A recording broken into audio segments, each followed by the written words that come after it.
Hey guys, it's Ryan from the Melbourne Centre of Healing here, and today I'm going to talk to you about the addiction pyramid. So, when people think about addiction, generally what comes up is a substance. People think, oh, addiction, okay, it's drugs, it's alcohol, maybe gambling, which isn't a substance, but that's generally the box that we put it in. I want to broaden your perspective on that and talk about addiction in this pyramid and say that it falls into three categories. And this is one of the reasons why what we do here at TMCH is focus on the root cause and get to the reason behind the addiction. Because if we don't get to that root cause, things aren't going to change. And whilst one addiction may stop, it'll just transfer to another. So if you have a look at the top of the pyramid here, we've got sensation. This is an addiction to a sensation. This is where drugs come into play. So we take a drug, we drink alcohol, or we gamble. It gives us a certain sensation, and that's what we become addicted to. That's what we generally think addiction falls into. If we go in the bottom left here, there is security. This is an addiction to security. We find this with people who stay in relationships that can be abusive or stay in relationships that they're not happy in simply because they're addicted to the security and they can't imagine themselves stepping outside of that and being on their own.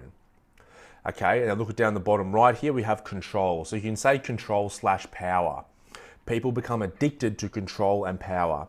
That's where you'll find it in the relationship where someone is dominating the relationship. They're doing everything they possibly can to control their partner. That's because they have an addiction to that. They're covering up for something else that they're hiding. Okay, power as well. We have heads of companies and people who are addicted to power and they don't care who they hurt in the process as long as they have that power, which is their addiction. So I'll use a quick example for you. So imagine you have two people, a couple, a guy and a woman. They're both drug addicts. They both have an addiction to the sensation of drugs. They're both at the top of this pyramid right now. Then say they both want to get clean and they decide to get clean and they don't get to the root cause of their addiction, yet they stop taking the drugs. What can happen here is, and something I see a lot, is they may stop taking the drugs, but then all of a sudden, generally the male, I don't want to generalize, but the male will go into this control mode where he has to absolutely control everything.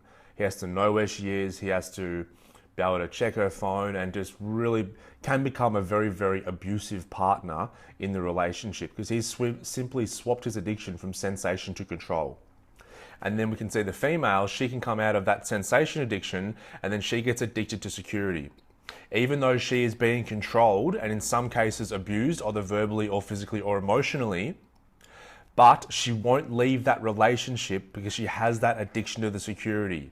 Even though it's unhappy and it's uncomfortable, it's actually secure and she has fear of stepping outside of that. So that's a quick example of how people can simply switch addictions if they're not getting to the root cause. And addiction doesn't have to be to a substance, okay? It can be to all these other things. So yeah, that's something for you to have a think about today, guys. Thank you so much for listening to this, and I will speak to you all soon. Peace.